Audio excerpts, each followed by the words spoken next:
Bună ziua! Astăzi continui cu iubirea din noi, pe care e nevoie să ne oferim, construind o relație cu noi înșine, despre care nu ni s-a prea vorbit. Cumva de mici am fost crescuți și lăsați să înțelegem că noi suntem ceea ce exprimăm și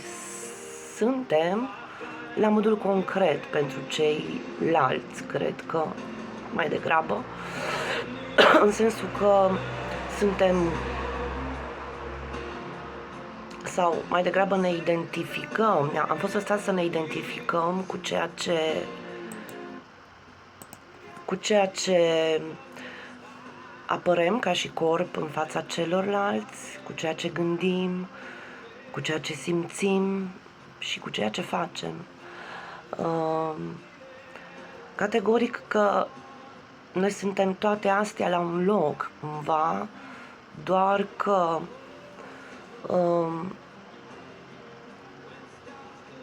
în judecata pe care o facem față de noi înșine și față de ceilalți,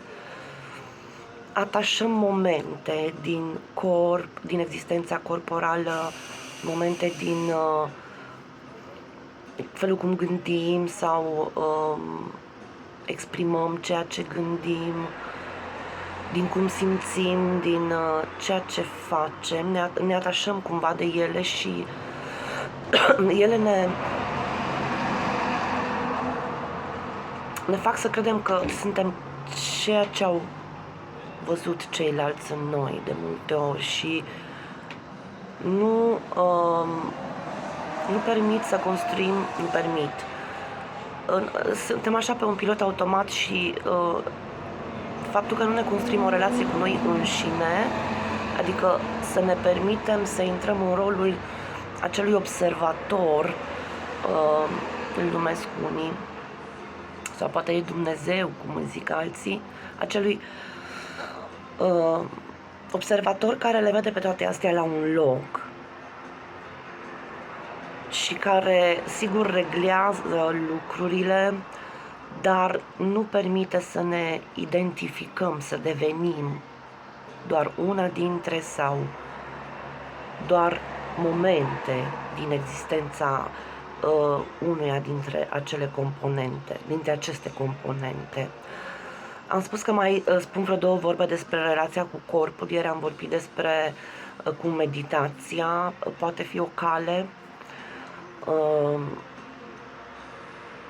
și în același timp prelucrarea complexelor cu care de multe ori am rămas din perioada când corpul nostru a început să însemne ceva pentru ceilalți. Ce aș mai vrea să adaug astăzi este un aspect foarte popular și anume faptul că de multe ori devenim corpul nostru așa cum apare pe ecrane și aici desigur mă refer la multitudinea de selfie-uri care se vehiculează pe rețelele de socializare sau de poze, filmulețe din viața fiecăruia dintre noi. Eu zic că nu suntem nici aia și de fapt este evident pentru oricare dintre cei care mă ascultați, pentru că tot ce expunem în online este o mică părticică din ceea ce suntem și mai degrabă este felul cum am vrea să fim văzuți de ceilalți, nu cum suntem de fapt. Ne ajută un pic, poate, știu eu, numărul de like-uri sau de followers, subscriberi, să ne îmbunătățim un pic imaginea noastră în fața celorlalți,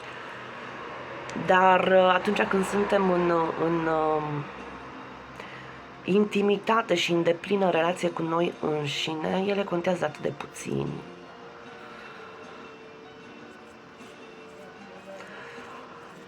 Și da, sunt o modalitate, dar nu ne identificăm nici cu asta, pentru că în online de multe ori ne luăm și mult hate, cum se zice, adică De multe ori oamenii proiectează pe ceea ce văd propriile lor frustrări, invidii, știu eu, și cred că mai degrabă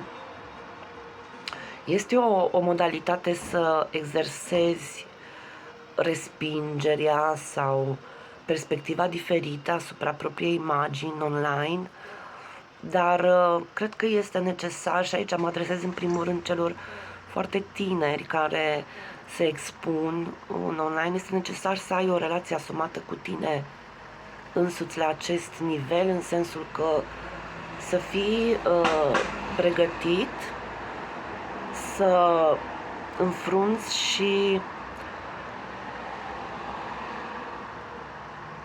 și aspecte mai puțin plăcute despre tine în momentul în care te expui public. Și în același timp să fii conștient că tu nu ești ceea ce spun oamenii aia despre tine. La modul negativ, la fel cum nici la modul pozitiv, nu e de atașat, doar că cei care reușesc să vadă frumosul din tine sunt un pic mai aliniați cu tine, cu valorile tale și cu, știu eu, ceea ce vrei să exprimi. Ok, relația cu corpul este unul dintre aspectele pe care e de lucru dacă vrem să ajungem să ne prețuim mai mult. În continuare voi vorbi un pic despre relația cu propria minte sau gânduri cu care cel mai degrabă ne identificăm cu tot ce există aici în mașinăria asta pe care Dumnezeu ne-a dat-o, numită conștiință și mindset sau set de lucru mental, cu toate aplicațiile astea cu care noi prelucrăm realitatea.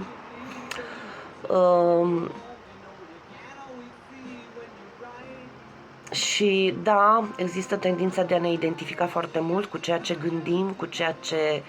spunem din mintea noastră, cu valorile, cu toate lucrurile acelea care sunt generate de gândirea noastră. Nu spun că nu suntem, doar să nu ne identificăm sau să ne atașăm foarte mult de ele, pentru că atâta vreme cât nu avem o flexibilitate a gândirii și o relație cu mintea,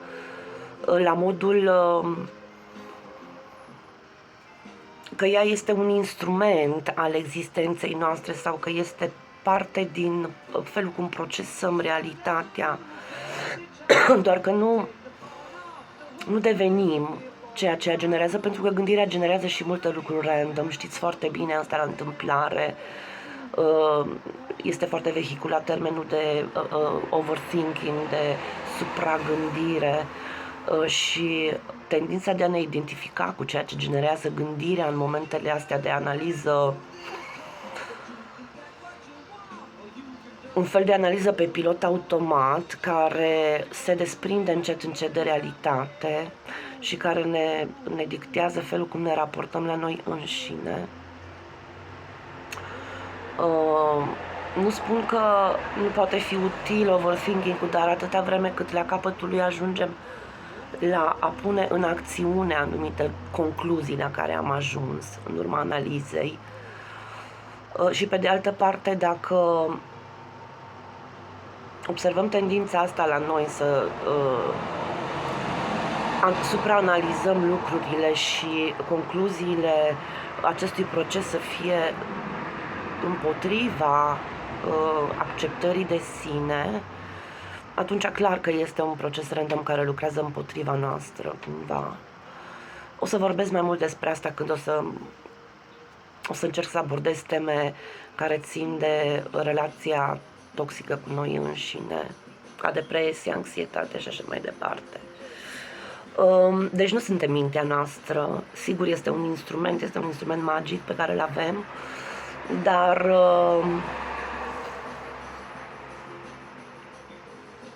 ne îngăduim să nu credem chiar tot ceea ce vine din gândirea noastră Și aici mă refer inclusiv la aspectul de a asculta gândirea altora, care este diferită, este cu alte experiențe la bază și care chiar poate fi de folos. Un mod de a ne respecta mintea, de exemplu, este să-i oferim, să deschidem aplicații noi în ea, să-i oferim mai degrabă substanță și informații și percepții și tot ce înseamnă procesare de informație cu folos. Fie că e vorba de citit, de învățat o limbă, de orice o provoacă, de rezolvat probleme matematice, ok? E de preferat în loc de un overthinking sau de un punere pe stand-by a gândirii în momentul în care scrolluim poate ore în șir, e de preferat să facem lucruri care aduc noutate și completare minții noastre. În aceeași măsură, sau poate că era mai bine să încep cu asta, vreau să vorbesc despre relația cu ceea ce simțim. Am făcut-o și într-un filmuleț legat de cum ne împrietenim cu emoțiile noastre sau așa ceva. La fel, cred că nu ne putem iubi și accepta dacă nu suntem sinceri cu ceea ce simțim. La fel, nu devenim ceea ce simțim, mai ales când este vorba de emoțiile astea scurte, de, știu eu, ca cele de bază, bucurie, tristețe, furie, frică, teamă, dezgust. Ele sunt menite să fie niște mesageri despre felul cum ne raportăm noi la realitate, dar nu devenim acele emoții sau nu ne identificăm cu ele pe termen lung, ca să zic așa. Sigur că aspectele emoționale ce țin de sentimente, ca iubirea sau pasiunea pentru ceva, ne definesc în mare măsură și ne dau identitate ca și oameni, dar tot așa nu ne limităm. Suntem mult mai mult decât asta, sau suntem toate astea la un loc, sau suntem ființa care le cuprinde pe toate.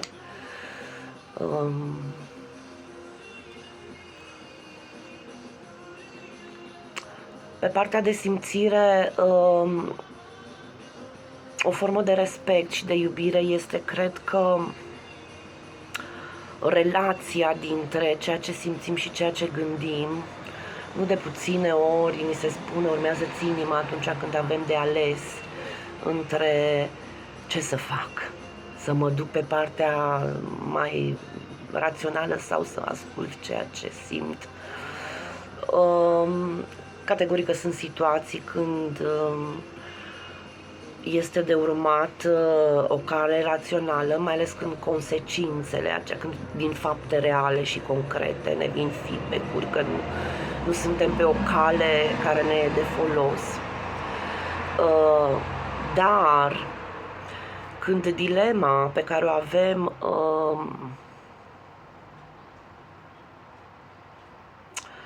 este așa de complicată și de complexă, încât există așa de multe argumente pro și contra în a urma fie calea inimii, fie calea minții, încât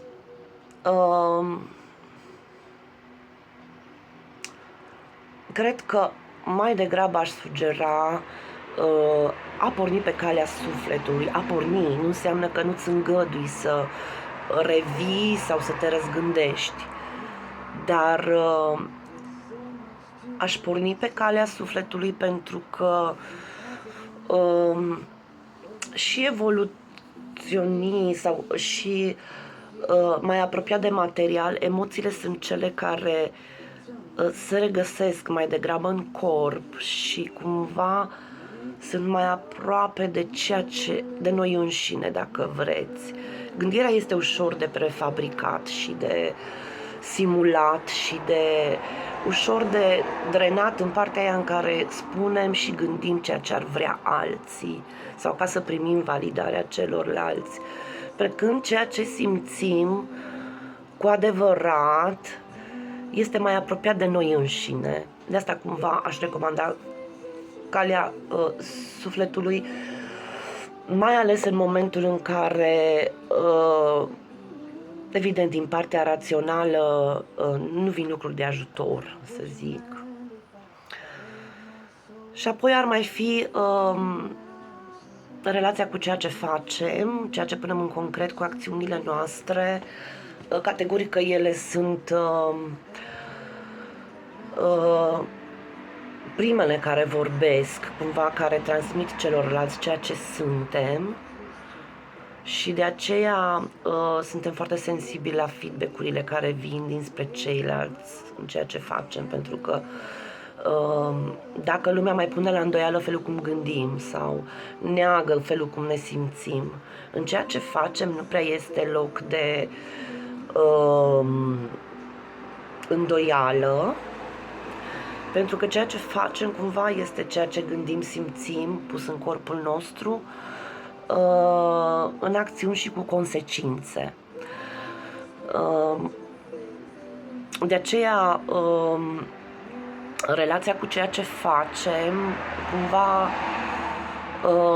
încearcă să reunească armonios celelalte trei părți din noi, corp, minte și suflet, doar că de multe ori suntem în diverse capcane în care trădăm una dintre părți, știu eu, poate ceea ce simțim ca să fim validați de ceilalți, sau poate felul cum gândim ca să evităm niște consecințe. Sigur, este felul nostru de a ne adapta, se întâmplă, Doamne, Dumnezeule, e foarte, dacă nu ajungem în armonie cu fiecare dintre aceste părți, ele nu pot coexista în armonie și este un drum de parcurs până acolo, și nu cred că reușim să o facem întotdeauna în perfectă armonie, doar că vorbesc destul de des despre adevărul nostru și adevărul celorlalți. Înțeleg că sunt înțelegătoare și față de mine, că sunt situații sociale în care nu ne permitem să fim brutal de sinceri cu ceilalți, tocmai pentru că din partea lor vine, știu eu, judecată, pedeapsă, știu eu, sunt oameni care au putere și influență asupra nu a destinului, că destinul e doar în mâinile noastre, dar asupra unor consecințe, asupra unor roluri pe care le desfășurăm. Dar vorbesc de acel adevăr care să existe măcar în intimitate cu tine și ideal ar fi dacă îți permiți acel adevăr să-l discuți cu cineva din afara ta. Poate fi Dumnezeu, desigur, dar și mai concret și mai adaptat ar fi să fie cineva de încredere, în condițiile în care nu poți să fii tu însuți sau Dumnezeu, un martor al experiențelor noastre, oricât de dureroase ar fi. Și aici vorbesc chiar de relația cu suferința, care este parte din natura umană și cu care e nevoie să ne construim o relație de acceptare. Altfel nu ne permitem să stăm în noi înșine și pe relație cu ceilalți.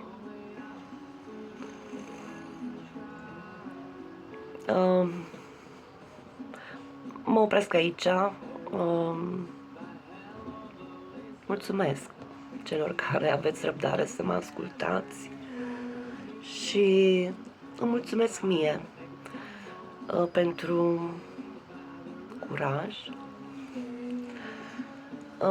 și pentru că mi îngădui să mă cunosc așa cum sunt, aici și acum, să mă iert și să fac pași către a fi eu însămi. Mă îmbrățișez și mă îmbrățișez.